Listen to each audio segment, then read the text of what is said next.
Welcome students to easy business. Students, हमने अपनी जो लास्ट वीडियो में चैप्टर स्टार्ट किया हुआ है that is financial market and we have done the functions and the meaning of financial market. Okay, today we are going to discuss the topic types of financial market. मैंने आपको बताया था students कि जो हमारी फाइनेंशियल मार्केट है वो दो मार्केट से मिलकर बनती है, एक मनी मार्केट और एक कैपिटल मार्केट। अब मनी मार्केट क्या होता है और कैपिटल मार्केट क्या होता है इसे भी मैंने थोड़ा बहुत एक्सप्लेन किया था। देखिए, मैंने क्या बताया था कि मनी मार्केट क्या होती है, इसका अदर नेम है नियर मनी।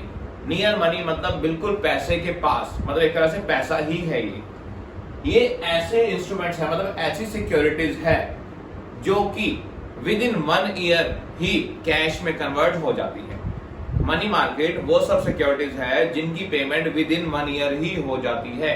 तो ये क्या है जी, ये हमारी शॉर्ट टर्म सिक्योरिटीज होती है। क्या? शॉर्ट टर्म सिक्योरिटीज जिनकी पेमेंट कैसे होती है, विद इन 1 ईयर और लेस देन 1 ईयर। ओके, और कैपिटल मार्केट क्या होती है? कैपिटल मार्केट वो सारी सिक्योरिटीज होती है जो किस नेचर की होती है, लॉन्ग टर्म नेचर की। किस नेचर की?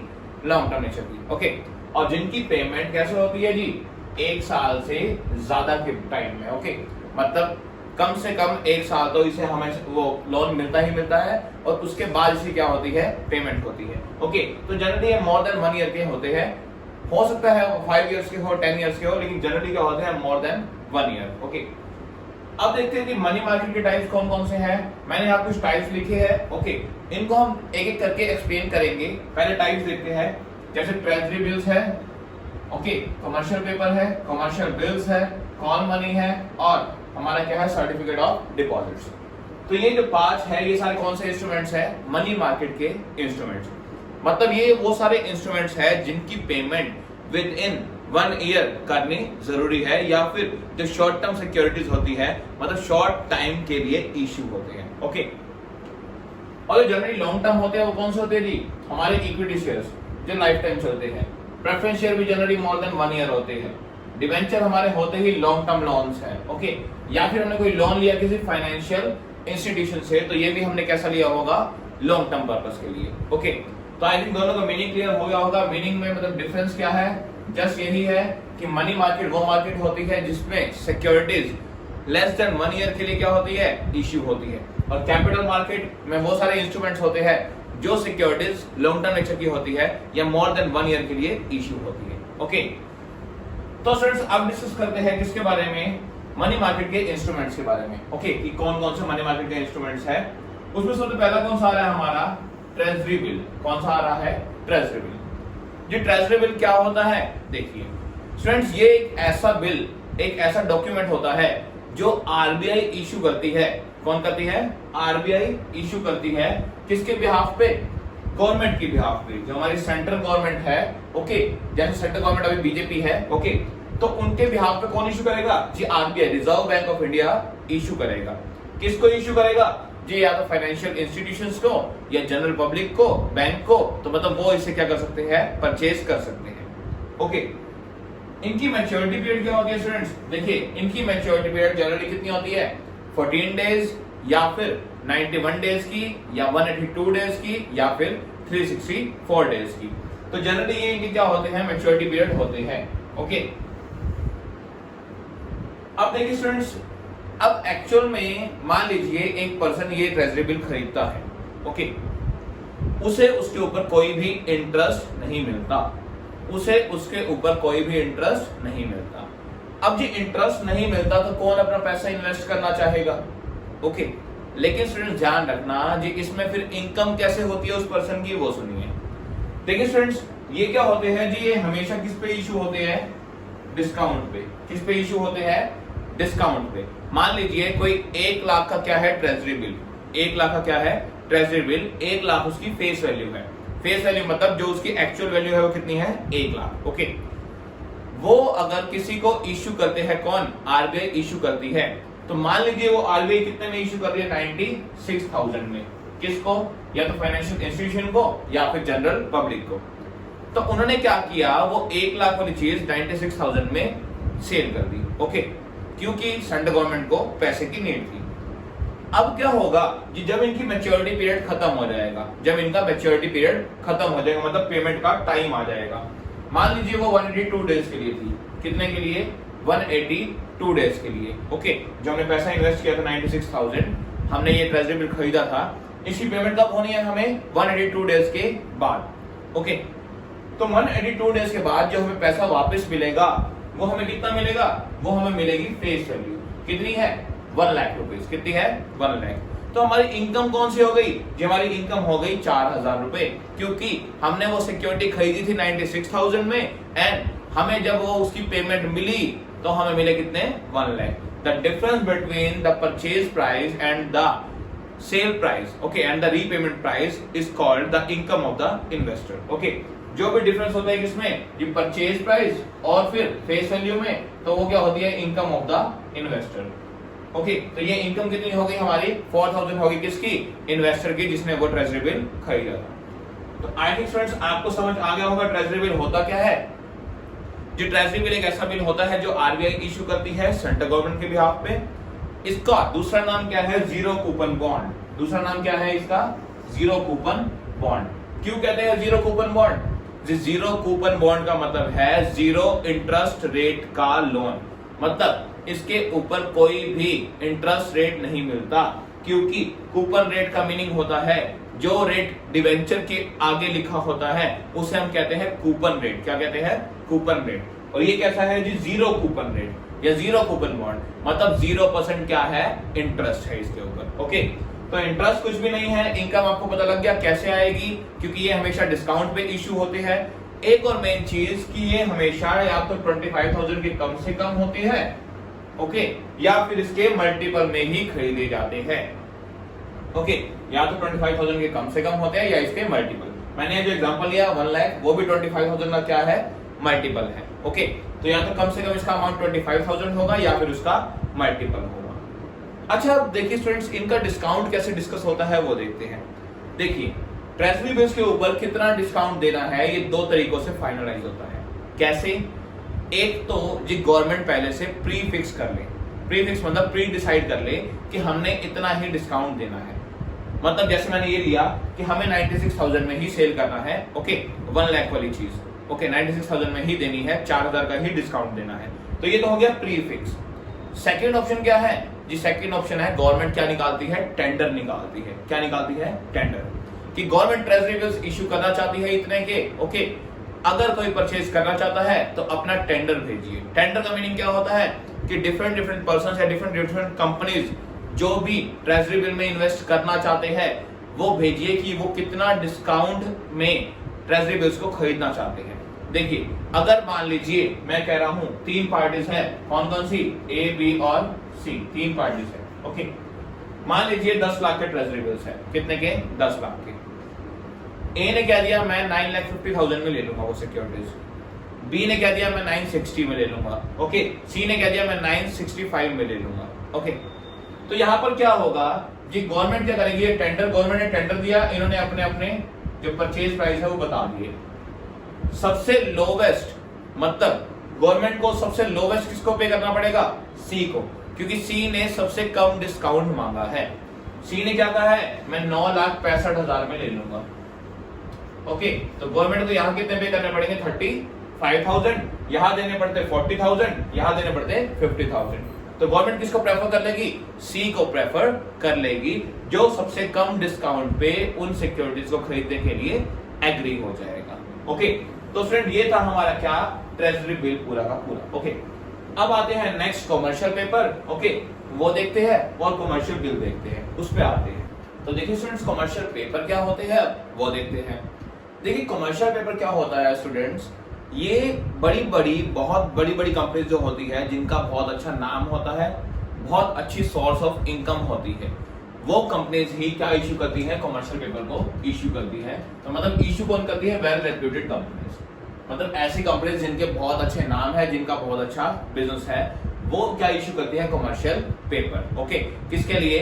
मनी लैंड करने के लिए, मनी उधार पे लेने के लिए। और किस नेचर की? शॉर्ट टर्म नेचर की, क्योंकि हम पढ़ रहे हैं मनी मार्केट के इंस्ट्रूमेंट्स। ओके, तो 1 साल से कम के लिए होती है जनरली। इसके बायर कौन होते हैं जनरली? वो होते हैं बैंक्स, इंश्योरेंस कंपनीज वगैरह, ये जनरली इनको खरीदते हैं। ओके, इनके ऊपर इंटरेस्ट हमें मिलता है। ओके, अब आते हैं कि इसे सेल कैसे कर सकते हैं। देखिए स्टूडेंट्स, इसको दो तरीके से सेल कर सकते हैं।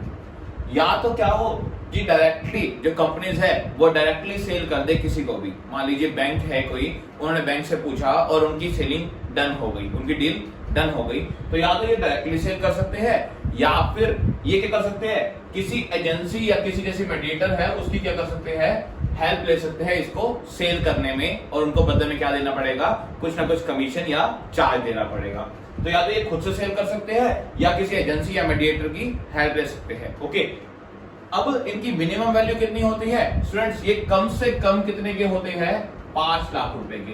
कमर्शियल पेपर क्या होते हैं, कम से कम 5 लाख रुपए के होते हैं अगर किसी ने भी इसको परचेज करना है तो, इन सिक्योरिटीज में इन्वेस्ट करना है तो। ओके, और स्टूडेंट्स ये कंपनी इशू करती क्यों है, देखिए कंपनी को जनरली क्या चाहिए होता है, शॉर्ट टर्म के लिए या तो पैसा चाहिए होता है या फिर कंपनी को वर्किंग कैपिटल चाहिए होती है थोड़ी बहुत। कंपनी के पास थोड़े टाइम के लिए पैसा चाहिए होता है रेगुलर अपने खर्चों को मीट करने के लिए। ओके, बड़ी बड़ी कंपनीज को तो कंपनी क्या इशू कर देती है, कमर्शियल पेपर इशू कर देती है, जो कि शॉर्ट टर्म नेचर का क्या होता है, एक तरह से लोन होता है जो कंपनी लेती है और इसके ऊपर इंटरेस्ट पे करती है। ओके, और एक एग्जांपल आपकी जो बुक में गिवन है वो क्या है जी, जैसे एक कंपनी ने शेयर्स इश्यू कर दिए, कौन से, इक्विटी शेयर्स, कौन से, इक्विटी शेयर्स। अब उसकी क्या आई, फ्लोटेशन कॉस्ट, क्या आई, फ्लोटेशन कॉस्ट। ये फ्लोटेशन कॉस्ट क्या होती है, ऐसी कॉस्ट जो हमें सिक्योरिटीज को इश्यू करने में आती है, जो इक्विटी शेयर को इश्यू करने में या और किसी सिक्योरिटी को इश्यू करने में जो खर्चे लगते हैं उसे हम क्या कह देते हैं, फ्लोटेशन कॉस्ट। और क्या होता है जी, इक्विटी शेयर्स पे ये कॉस्ट बहुत हाई होती है, इक्विटी शेयर्स पे कॉस्ट बहुत हाई होती है। तो ये जो खर्चे होते हैं इनको मीट करने के लिए कई बार क्या करती है बड़ी बड़ी कंपनीज, कमर्शियल पेपर मतलब वहां से क्या ले लेती है, लोन ले लेती है इस कॉस्ट को बियर करने के लिए। ओके, तो स्टूडेंट आई थिंक आपको कमर्शियल पेपर तो क्लियर हो गया होगा। अब आते हैं, बात करते हैं कमर्शियल बिल्स की। जी कमर्शियल बिल्स क्या होते हैं स्टूडेंट्स, जी आपने ये +1 में इसका पूरा चैप्टर पढ़ रखा है जो कि है बिल ऑफ एक्सचेंज। ओके, जिसमें कौन कौन से दो आते हैं डॉक्यूमेंट, एक तो बीआर और एक बीपी, बिल रिसीवेबल और बिल्स पेएबल। एक के लिए बिल रिसीवेबल है तो दूसरे के लिए बिल्स पेएबल है। देखिए जनरली होता क्या है, ये पहली बात तो क्या होते हैं, नेगोशिएबल इंस्ट्रूमेंट। क्या होते हैं, नेगोशिएबल इंस्ट्रूमेंट। इसका मतलब क्या होता है जी, आप इसको इजीली ट्रांसफर कर सकते हैं। इसका मतलब क्या है जी, आपने पढ़ा था कि हम क्या कर सकते हैं, बीआर को एंडोर्स कर सकते हैं किसी और पर्सन को। ओके, तो क्या होते हैं जी, ये इजीली ट्रांसफरेबल होते हैं, आप किसी और को भी दे सकते हैं। मान लीजिए 3 पार्टीज थी एक्स वाई जेड, कौन, एक्स वाई और जेड। एक्स ने वाई को गुड्स सेल किए, एक्स ने वाई को गुड्स सेल किए उधार पे। ओके, तो एक्स क्या करेगा, यहां पर देखिए ये लिखता कौन है डॉक्यूमेंट, जिस सेलर लिखता है बेचने वाला, तो यहां पर सेलर कौन है, एक्स। तो एक्स इस डॉक्यूमेंट को लिखेगा, मतलब बीआर लिखेगा। ओके, एक्स के लिए क्या है, बीआर, क्योंकि उसे मिलना है बिल्स रिसीवेबल।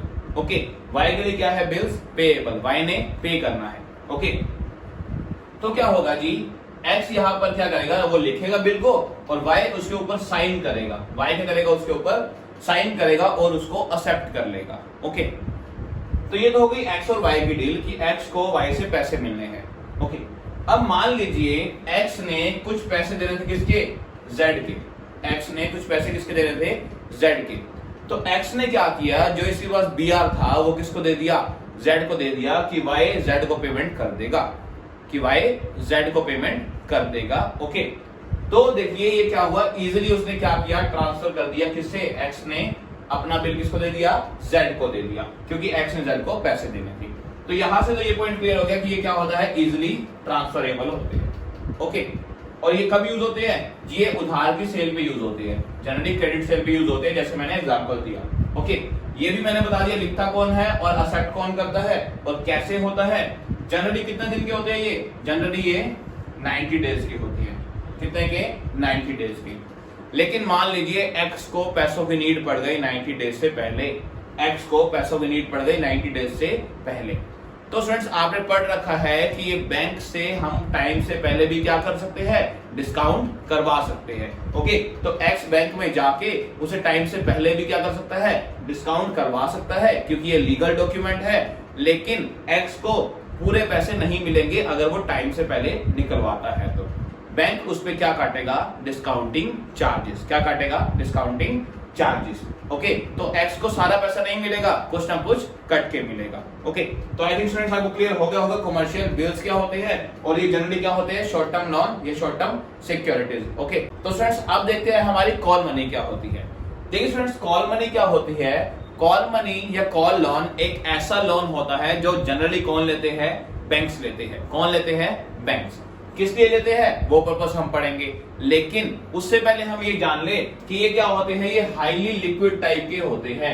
हाईली लिक्विड मतलब कि ये बहुत ही कम टाइम में कैश में कन्वर्ट हो जाते हैं। मतलब बहुत ही छोटे टाइम के क्या होते हैं, लोन होते हैं, जिनका मैच्योरिटी पीरियड जनरली कितना होता है, 1 दिन से लेकर 15 दिन तक। ओके, कि 1 दिन का या कम से कम 1 दिन से लेकर 15 दिन तक का ही लोन होता है ये। ओके, और फ्रेंड्स होता क्या है जी, इसकी पेमेंट कैसे करनी पड़ती है, एक छोटे से नोटिस पे ही इसकी पेमेंट वापस करनी पड़ती है जी। जैसे ही मान लीजिए बैंक ने कहीं से किसी फाइनेंशियल इंस्टीट्यूशन से कॉल मनी पे उधार लिया या किसी और बैंक से कॉल मनी पे क्या लिया, उधार लिया, तो जैसे ही दूसरा बैंक कहेगा कि मेरा लोन वापस दो आप कल, ओके, तो एक छोटे से नोटिस के बाद, एक शॉर्ट नोटिस पे ही हमें क्या करनी पड़ेगी, इसकी पेमेंट वापस करनी पड़ेगी। ओके, और स्टूडेंट्स देखिए ये यूज कौन करता है, जनरली कौन यूज करते हैं ये पैसा, बैंक्स यूज करते हैं। मतलब जनरली कॉल मनी से लोन कौन लेते हैं, बैंक।